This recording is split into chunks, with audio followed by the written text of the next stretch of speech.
are going to discuss about interrupts and I/O and direct memory operation or direct memory access, which is DMA operation. So, first thing I would like to have the concept interrupts and I/O. Earlier we have discussed about different types of I/O like programmed I/O, uninterrupted I/O, and parallel I/O. So if I consider that into account, we have discussed about handshaking signals. So the mode of interfacing what we consider here, interfacing I/O devices to a DSP processor, it normally requires handshaking signals. So that is what we have discussed earlier. So based on that, we have the continuation of interrupts and I/O. So DSP is interrupted by the I/O whenever it is ready. So whenever we consider any interface between a DSP and I/O device, so there is an interrupt which can interrupt a process which is ongoing, which is done by the DSP device or which is being under process by a DSP device. So whenever it is ready, whenever the I/O device is ready, the DSP should be interrupted. So an interrupt signal has to be activated. For that, we require interrupt signal to be made active high.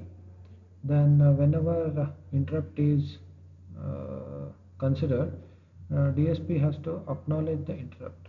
So it has to consider the interrupt which is requested, the service which is requested on interrupt. So it has to acknowledge the interrupt. So after testing certain conditions, it has to attend the interrupt. That is actually depending on the type of interrupt or depending on the priority of the process, the DSP has to acknowledge the interrupt. It means it has to service a particular task. It has to perform a particular task. Then DSP need not wait for the I/O to respond. Once it receives an interrupt, it is going to acknowledge it and it has to start the process. So it need not wait for I/O to respond again. So it can engage itself in executing any task. So that is the advantage here. So DSP need not wait for any response from the I/O device. Once the interrupt is obtained by the DSP, it will acknowledge and it will start the execution by itself. And based on interrupts, the execution takes place, what type of interrupt and what is the priority of that particular interrupt, whether it has to be serviced first or whether next. So that entirely depends on the variety or types of interrupts. So if I look into the variety or types of interrupts, we have maskable interrupts and non-maskable interrupts. So that is the basic classification of interrupt, which is maskable and non-maskable. So if maskable interrupt is considered, DSP can ignore when that interrupt is masked. So if maskable interrupt is considered, DSP can ignore that particular interrupt. Whereas for non-maskable, it cannot ignore the interrupt. It has to engage itself in the execution of any particular process which is by the I/O devices. So by sending some interrupt signal to a DSP by the I/O device, the DSP has to acknowledge it. It has to wait. It has to start the process. No need to wait for the I/O to respond for its acknowledgement. So depending on the types, we consider whether the priority has to be given to that particular interrupt or not. So considering this maskable and non-maskable, maskable interrupt, if it is occurring during a process, DSP can ignore such interrupts. So that is the first thing. Then another classification of interrupt is vectored and non-vectored interrupt. So we have one more classification which is vectored and non-vectored. So if I consider a vectored interrupt, ISR, what we consider interrupt service subroutine, will be in a specific location. So depending on the ISR, the interrupt is serviced. So that is the process used in vectored interrupt. So in software interrupt, and again we can divide this classify this into software interrupt and hardware interrupts. So if I consider a software interrupt, the instruction for this kind of interrupt is written in the program. So we are going to write it in the form of a code so that at a particular time this interrupt has to occur. So the process has to occur depending on the interrupt. Similarly, we have the other interrupt, that is hardware interrupt. So in an hardware interrupts, instead of writing a code or a program, a hardware pin is used. So a hardware pin here will receive an interrupt by any external device. So external device will send some signal to this particular hardware pin, which acts as an interrupt. So this is called as a hardware interrupt. So we have two types earlier: masked interrupt, non-maskable interrupt, and vectored interrupt and non-vectored interrupt, and software interrupt and hardware interrupt. So depending on these interrupts, we are going to consider the process in between the main process which was done by the DSP device. Then hardware interrupt is also referred to as an external interrupt, because whatever signal you are going to get, that is from the external device. And software interrupt is also referred to as an internal interrupt. So hardware is due to the external device signal, and the software interrupt is due to the code what we write in the form of a program, which is an internal interrupt.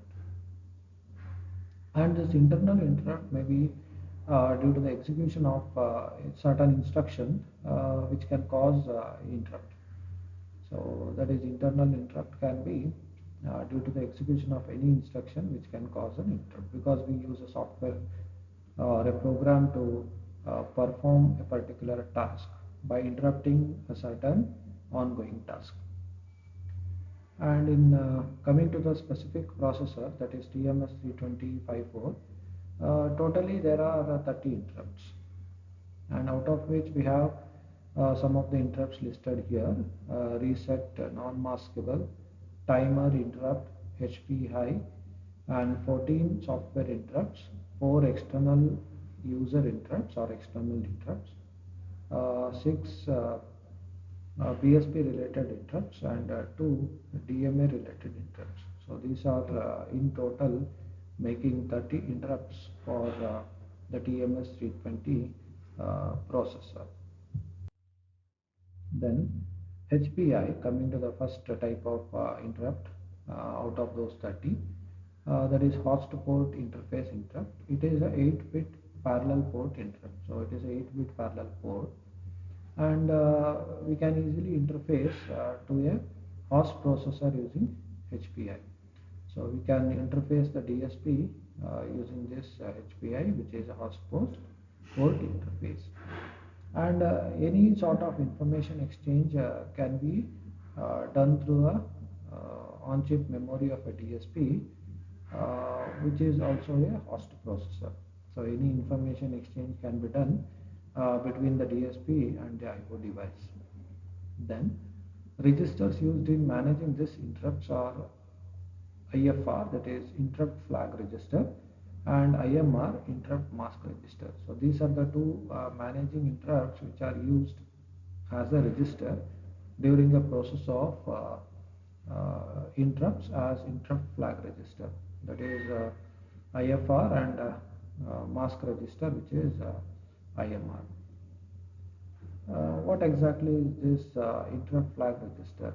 Interrupt flag register, which is in short IFR, maintains the pending or any left external and internal interrupts. So it is used to maintain the interrupts which are external as well as internal, which are pending. It means that those interrupts are not being serviced. So the history of that external and internal interrupts which are pending are stored in interrupt flag register. So in this, bit position implies the pending interrupts. So we have several bits to represent this IFR. So in this interrupt flag register, depending on the bit position, we can see that the interrupt is pending or not. So depending on the bit status of the bit, we can say that the interrupt is pending. And once interrupt is received, the corresponding bit is set.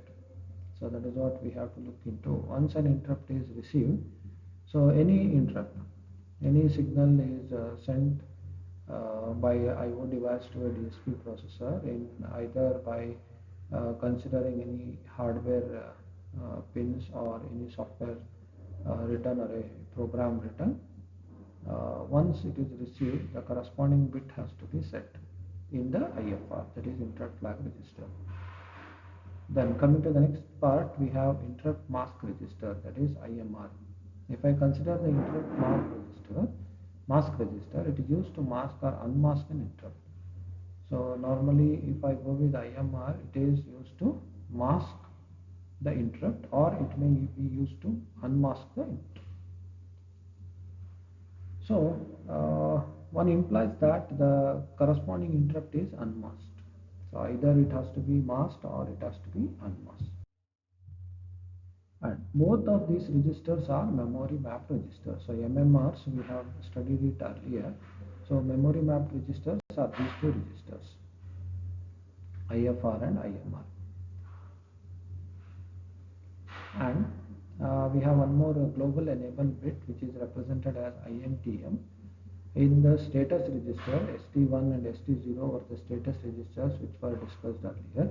So out of those two, ST1 register is used to enable or disable all the interrupts globally. It means that so whatever interrupts you are assigned for a particular processor or processing device, so using this ST1 register, it can enable or disable all the interrupts. Now, if INTM is 0, all unmasked interrupts are enabled. So earlier in the case, it can disable all the interrupts if INTM is 1 or it is set in a status register. If I consider it as 0, all the unmasked interrupts are enabled. Then, so if it is 1, all maskable interrupts are disabled. So either that way of unmasked interrupts enabled or maskable interrupts disabled. So that depends on the status of INTM bit. INTM bit is 0 or 1. When the interrupt is being received by the DSP, it has to check whether the interrupt is maskable or not. So that is the first task which has to be done whenever an interrupt is received by a particular DSP. It has to check for the interrupt and check the status of the interrupt, whether it can be maskable or it cannot be maskable. Now, if the interrupt is non-maskable, what the DSP has to do? DSP has to issue the interrupt acknowledgement and it has to serve the interrupt.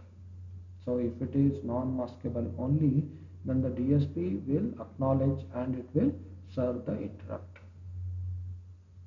Now, coming to the second part of this hardware and software interrupt part. If the interrupt is hardware interrupt, so enable bit is set so that no other interrupts are entertained by the DSP. It means that if the interrupt is hardware interrupt and once this hardware pin is enabled stating that the interrupt has to be serviced, no other interrupts are being entertained by the DSP. So this is nothing but the high priority interrupt. So hardware interrupt, if I consider, any other interrupts are to be discarded by the DSP processor if this interrupt hardware interrupt is enabled. Then if the interrupt is maskable, status of the INTM is checked. So earlier we have seen that status of INTM is 1 or 0. So depending on that, the DSP has to respond to a particular interrupt. So if the INTM is 1, that is if it is set, DSP does not respond to the interrupt. So it will never respond to the interrupt if INTM is 1 or high. And it continues with the program execution. So whatever program it is executing now, the program is being executed without any interrupt service. So it is not going to service any of the interrupt. It is not going to respond to any interrupt.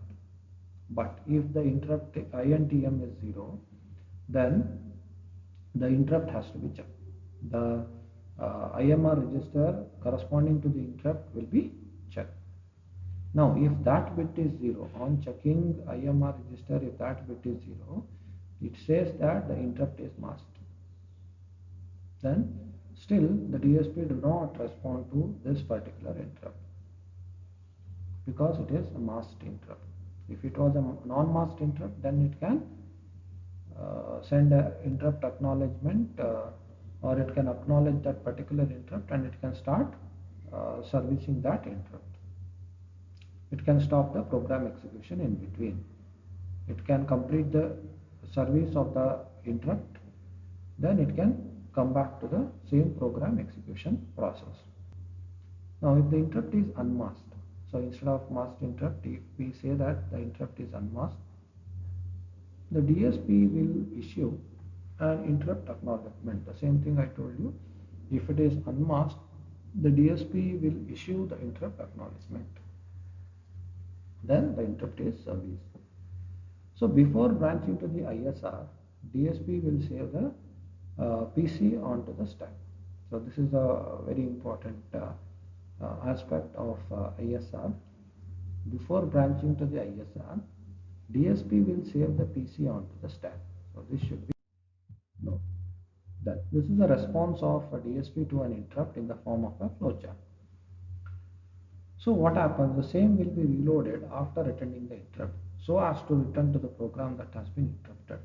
So once the interrupt is serviced or interrupt is being serviced, it has to go back to the same process where the process was stopped by a particular DSP device. Then it has to start the same program where it was interrupted. So the response of DSP to a particular interrupt is discussed here with the block diagram. So first thing, if I look into the concept, interrupt request is received. So first thing is there is interrupt request. Now whether this interrupt request is received or not. If not, then it has to go back to the process of interrupt acknowledgement. If yes, then it has to be checked. That is whether it is a maskable interrupt or not. If it is not maskable interrupt, then it has to go to the next stage. If it is a maskable interrupt, then it has to check for the status of INTM bit. So if it is 0, then it has to check for IMR bit, and if it is true, then the interrupt acknowledgement has to be done. But during the process of checking INTM, if it is non-zero, then it has to go to the main program. It means that the DSP should never respond to the interrupt. It has to keep on completing its own program execution. Similarly, if INTM is 0, but IMR bit is not 1, then again it has to do the same process of ignoring a particular interrupt, and it has to concentrate on a particular program execution itself. Then once the interrupt is acknowledged, in the either case, hardware or software interrupt has to be checked. And once the DSP finds that it is a hardware interrupt, then it has to check for INTM 1, status of INTM, whether it is 1 or 0. If not, then the PC has to save it onto the stack. Then interrupt service routine is executed. Then return the instruction which is restoring the PC. Then main program has to continue. So this is how the flow of interrupt service routine is based on the type of interrupt. So it has to have a response to a particular interrupt from a DSP device. And then what we have is a direct memory access. access operation, DMA operation. So here, in any application, if we consider under a DSP, there is a data transfer between DSP and the memory. The basic data transfer is between a DSP and a memory. And if I move further, then there is also a data transfer which may be between DSP and the IO device. So in most of the applications what we look into, we can have the data transfer between a DSP and a memory device or a memory. Similarly with the DSP and a IO device. But there may be a transfer of a large amount of data between two memory regions or between two memory and IO. So if I consider two different memory locations, and there might be a transfer of large amount of data between these two memory regions or between one memory and IO device. If I consider a DSP of such transfer process, then I can see that in this particular diagram, considering an interface between a DSP and an external device with the memory. And since the data is very large, then the DSP has to transfer the data considering the task for a very longer time. So the DSP has to be interfaced with the memory and IO device.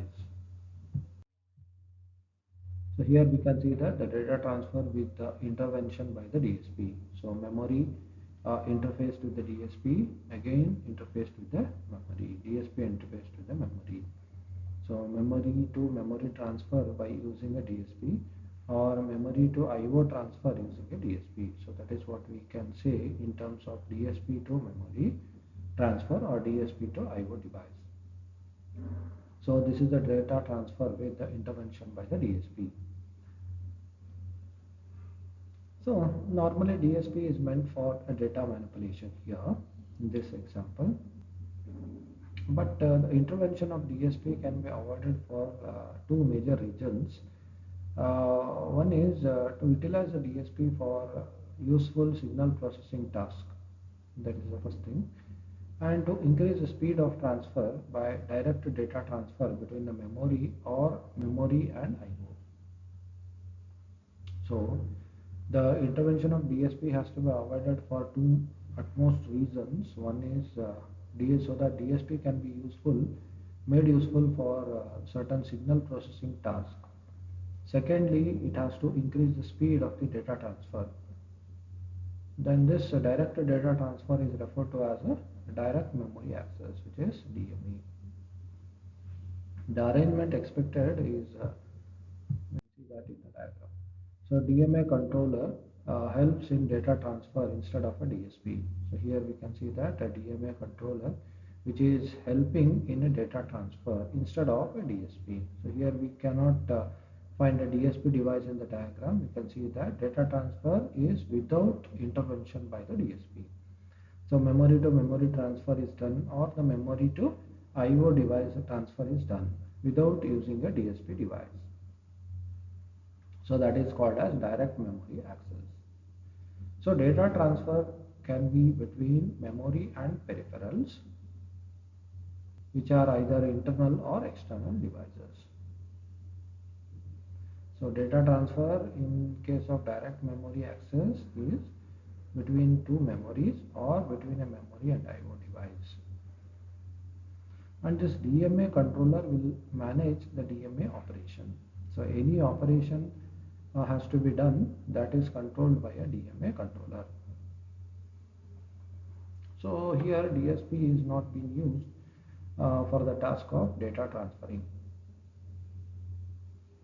And since the transfer is direct without the intervention of DSP device, speed of this transfer is very high because there is no intervention of DSP. It means that the transfer from one memory to another memory is very fast. Similarly, from memory to IO device is also fast. So that is the meaning of data transfer without intervention of DSP device. And coming to the programmable DMA channels, we have 6 independent channels for TMS320 device. So each channel will be between a source and a destination. So if I consider one transmitter, one receiver, that is from source to destination, we have each channel between source and a destination. And one channel at a time can be used for data transfer, and not all these channels simultaneously. So here we have 6 independent channels, but we are supposed to use only one channel at a time for a data transfer. And these channels works on priority. They are prioritized channels. The speed of a transfer is dependent on the number of clock cycles for one DMA transfer, and it depends on various factors such as source and destination, then external interface conditions, number of active channels, wait states, and bank switching time. So whatever we have considered in the previous concept of interrupt, there also we have mentioned a concept of priority. Similarly here, these channels are prioritized, and whatever the transfer of information is done, that transfer of information is measured in terms of the number of cycles for one DMA transfer. So if we consider 10 DMA transfers, it requires a number of clock cycles which is based on those 10 DMA transfers. The speed of transfer depends on the number of clock cycles. If the number of clock cycles for one DMA transfer is very less, then the speed of transfer is very fast. Similarly, if the number of clock cycles for one DMA transfer is high or more, the speed of transfer is very less. And also it depends on source and destination location. So how far the source is situated from the destination, and external interface conditions. So what is the interfacing device, or what is the interfacing peripheral used to connect a DSP to a IO device. Then out of these 6 channels, how many are active DMA channels? So number of active DMA channels. Then wait states. So how many wait states are required? And bank switching time. So these are the factors on which the speed of a transfer depends. The time for the data transfer between two internal memory is 4 clocks for each word. So that is what we look into. The time for data transfer between two internal memory is 4 cycles for each word. The requirements of maintaining a channel are source and destination address for a channel separately for each channel.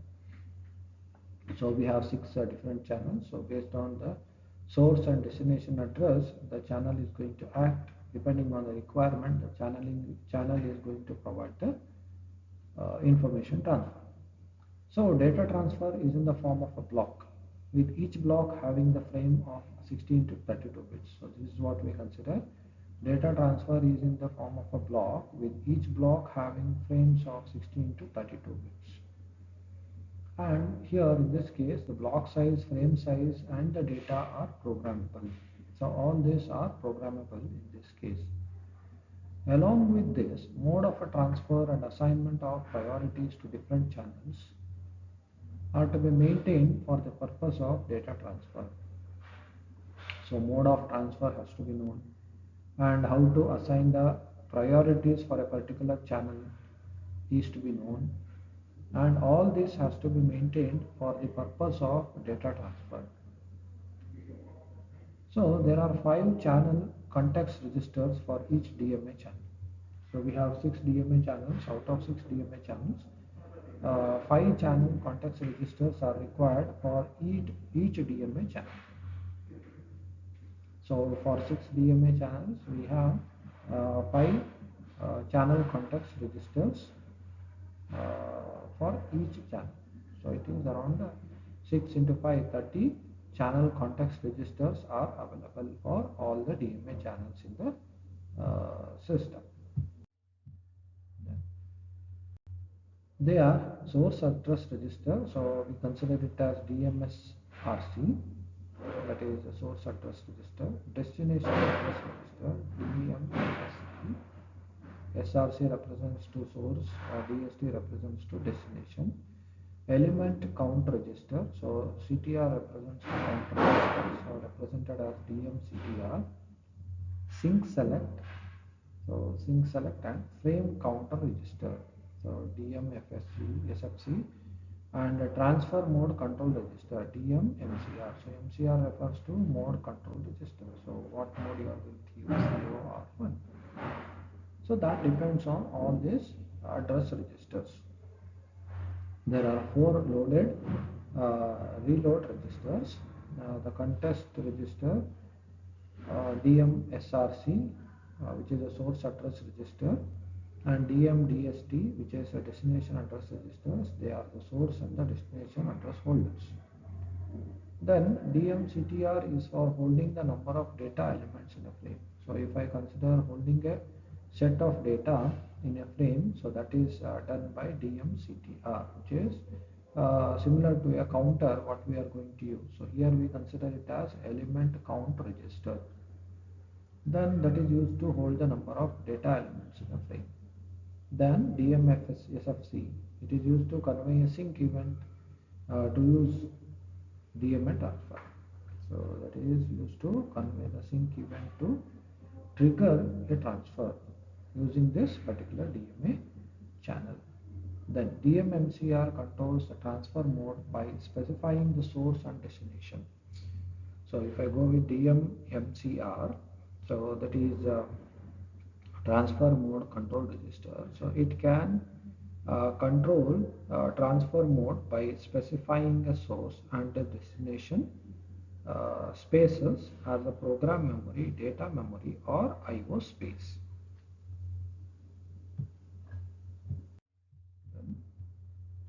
Source address reload and destination address reload are useful in reloading the source address and destination address. So source address reload is used to reload the source address, whereas destination address reload is used to reload the destination address. Then similarly, count reload and frame reload count are used in reloading the count and frame count. So these are the other two counters which are used to reload the addresses. So here it is a count reload, which is used to reload a count. Frame count used to reload a frame count. Then additional registers for DMA that are common to all the branches are source program page address, destination program page address, then element index address register, frame index address register. So these are the different additional registers for a DMA process to be completed in the TMS 320 processing device. The number of memory map registers for this DMA are 6 into 5 plus 4. So it is 54 and some common registers for all the channels together bringing it to 62 registers. So 54 plus 8 registers which are required for these common registers for all the channels with a total of 62 registers. Only 3 plus 1 that is for priority related are available. Only 3 are related to priority are available here.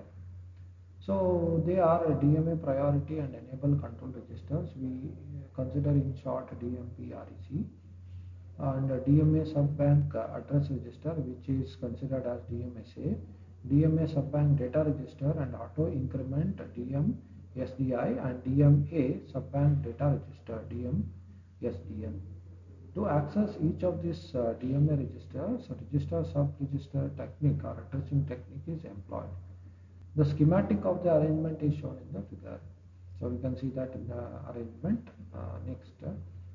So a set of DMA registers of all these 62 channels are available in a set of memory locations, and they are termed as sub-bank. So we have a bank of registers earlier, And here we have a sub bank of these DMA registers, which are for all the channels, which are 62 channels. They are made available in a set of memory locations, and they are termed as sub bank. And this avoids the need for 62 memory mapped register. So usage of these 62 DMA, 62 channels, and having a set of DMA registers for a particular memory locations, they are called as sub-banks. This avoids the need for 62 memory mapped registers.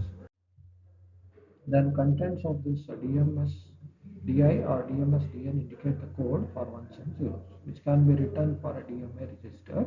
And the contents of DMSA refers to the unique subaddress of this direct memory access register, which can be accessed. So we have two different uh, registers, that is DMSDI or DMSDN, which indicates a code which is to be written in a DMA register, and contents of DMSA, which refers to the unique subaddress of DMA register, which can be accessed. Then multiplexer routes either DMSDI or DMSDN to the sub-bank. So the memory location to be written is considered to be the sub-bank access registers fed to a multiplexer, and depending on the sub-bank address register, we can see that the multiplexer is going to provide the output to a location. Either this DM SDI is selected by the multiplexer, or DM SDN gets selected as a sub-bank access register by the multiplexer. So that entirely depends on DMSA, which is sub-bank address register. So depending on the value of the sub-bank address register, whether it is set or reset, that is 0 or 1, acting it as a selection line for a multiplexer, it is going to select a proper sub-bank access register for a location to access. So DMSDI is used whenever an automatic increment of the sub-address is required after each access. So that is the usage of DMSDI. It is used whenever there is auto increment needed. Auto increment of a sub-address is required after each access. It can be used to configure the entire set of registers. Then DMSDN is used whenever a single DMA access is required. So whenever there is a DMA, single DMA register access is required, we go with DMSDN. We can see that with an example where DMA registers and transfer of data in a DMA mode is done by accessing the DMA register. Then DMA transfer mode control register is a 16-bit register that controls the transfer mode for the channel. So we can see that we have 16-bit register, which is the DMMCR, which is a DMA transfer mode control register, which can control the transfer mode for the channel. So auto increment and control reserved. So many things are available under this DMMCR register. Similarly, we can go with DMP-REC, which is based on the priority. So DMA channel priority and enable control register. So if I go with the DMA channel priority and enable the control register, then depending on the bits which are used as a priority, depending on the control register, we say that DMA channel priority and enable control register is used. Similarly, if I look into the concept of DMA transfer mode, which is DMMCR, it is 16-bit register which can control the transfer mode for the channel. So the entire transfer mode for the channel is using a DMA transfer is specified, or it is controlled by a 16-bit register. So we can see that from 0, which is 2-bit, again 3-bit, 4-bit, and some of the bits, making the entire register to be of a 16-bit wide. Similarly, DMA channel priority and enable control register are used here. Depending on the registers, the transfer of data in a DMA mode can be done through a DMA register, which is to be clearly accessed by the method. So here we have gone through the process of direct memory access, interrupt service routine, and we have considered a concept of priority in terms of masked and non-masked interrupts, vectored and non-vectored interrupts, software and hardware interrupts. Similarly, if I go with the direct memory access DMA operation, we have considered 16 channels, and all these 16 channels will never be active at a time, and depending on the priority assigned for these channels, the DMA access can be considered. So that is how we consider the concept of interrupts IO and direct memory access, that is DMA transfer. So again, under this DMA transfer, we came across several registers which are considered to be a DMA registers, which is going to support the process of DMA using a direct transfer of data from the memory to another memory and from memory to a IO device without the intervention of a DSP device. So if there is an intervention of DSP device, then it takes a lot of time to consider the data transfer to be done with the intervention of a DSP, because one more block, which is a DSP, is involved in the transfer of data between two memory locations from source to destination, and also the transfer of a data depends on the source and destination location, and also the size of the data, which may be a very large size of a data or a small amount of data which can be transferred between the source and the destination. So consider that we have concluded with this whole concept of